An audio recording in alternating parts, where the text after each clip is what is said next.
right, welcome back to the Real Music Observer. My name is Dave, observing real music in real time for real people like you, from a real former disc jockey, music director, program director, all around radio geek from the 1980s and 90s, a little bit in the 2000s too, but you know, that's just me, that's my past.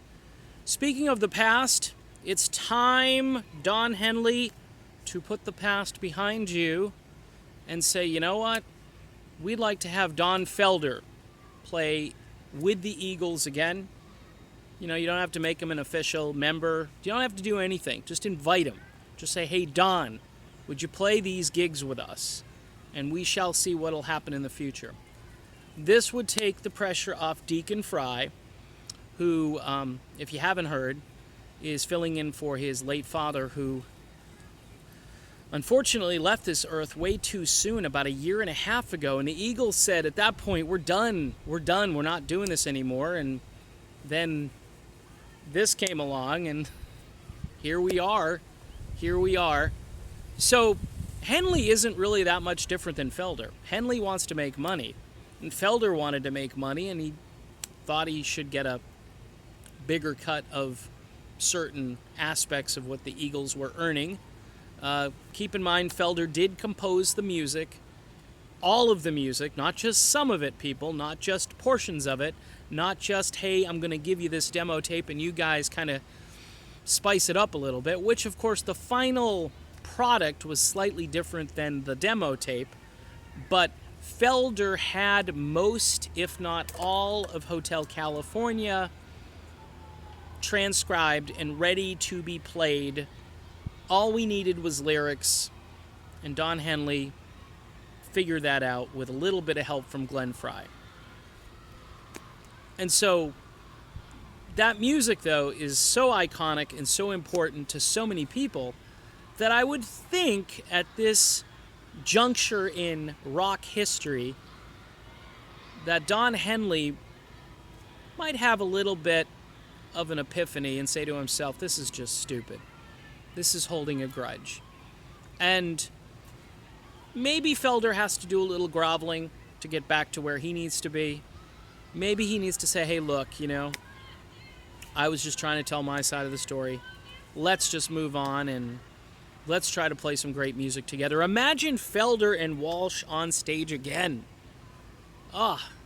Fingers Felder and Joe Walsh, who never ever saw an excessive guitar lick that he couldn't just expand a little further, if you know what I mean.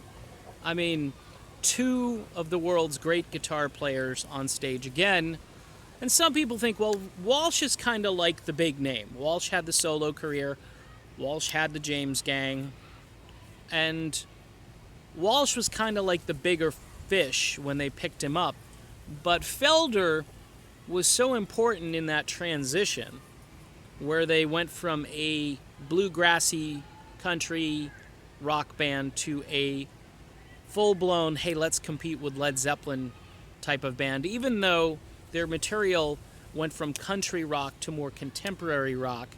But things like Life in the Fast Lane and Victim of Love and, of course, Hotel California, and then you could argue that maybe The Long Run and Those Shoes and some of the tunes off of that album kept that momentum going. The point is, as a rock fan and as somebody who is looking at this idea of putting Deacon Fry in place of his father, which I think it's a good idea.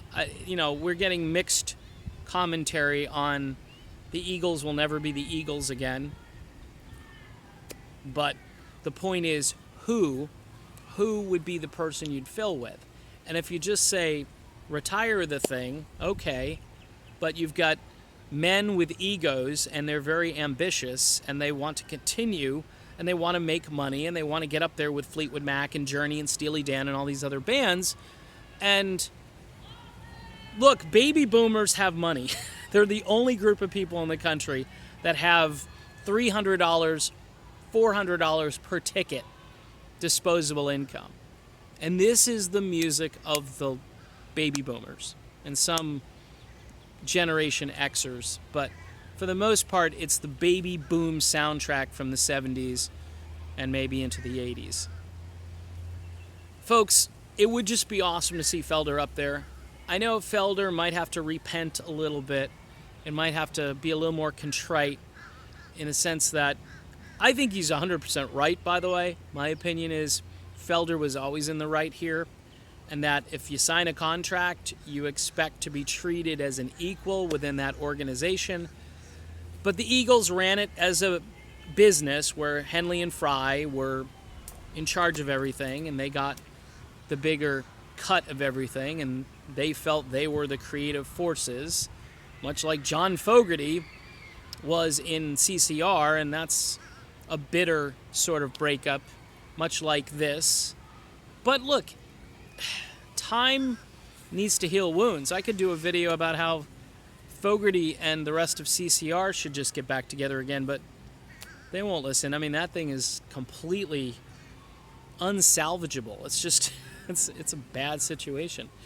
But the Eagles, I think, they could show the world that, hey, you know, what's more important than music in a sense? What's more important than making history yet again and showing the world that people can finally, you know, put their differences aside and play some great music. And I'm not the only one that has called for the Eagles to make up with Felder. It's time for Don Henley and Don Felder to get into a room and say, look, this shouldn't have happened. It did.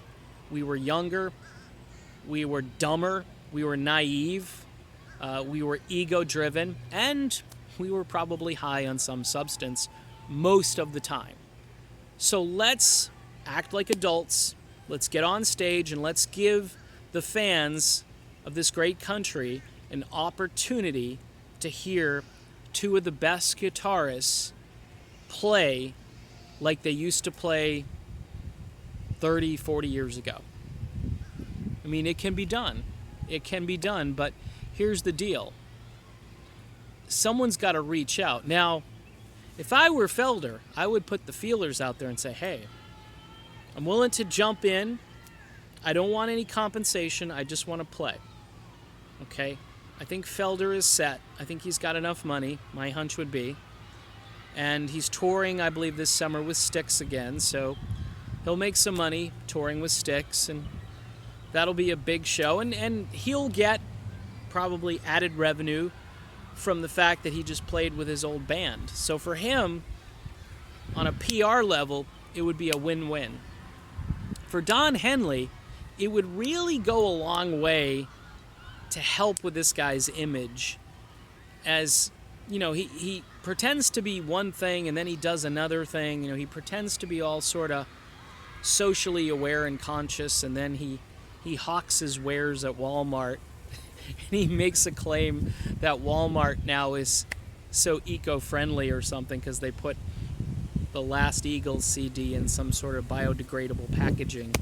Really? I mean, really, Don? You're talking about Walmart here. What do they pay their employees, like $7.50 an hour? And again, I'm not downing Walmart. I go to Walmart. I'm just saying, don't come off as holier than thou and then, you know, hey, let's go to Walmart because they're the biggest distributor in the United States. Again, he used his business savvy, and he was probably correct. But Don, use your business savvy again and give Don Felder a phone call and say, hey, Don, let's just bury the hatchet here. Anyway, that's a long video, almost about nothing. I just think the Eagles would be really smart if they reunited with Felder and bring Bernie Ledden back on stage if you can. Hell, if Randy Meisner is able to get on stage just to sing harmonies, get him up there too. This should be about everything the Eagles accomplished and all of the people that contributed to the band. That might mean, you know, you bring some old roadies with you. You bring some of the folks that worked with you on the last tour. I know they had another guitar player. I think his name was Stewart or something like that. Paul Carrick, if you want to invite him up there, I mean, you probably need to have him open for you guys because he's too much of a talent to just be in the band as an extra, if you know what I mean. I mean, maybe he would do it. The point is, folks, this is an opportunity to make rock history again. Get Don Felder back. Call him. Hey, Don, both Dons, if you're listening, call one another and say, hey, let's do this. I think this would make the fans extremely happy, and it would be rock and roll history. My name is Dave. This is Rock and Roll History. This is the Real Music Observer, and we'll talk again soon.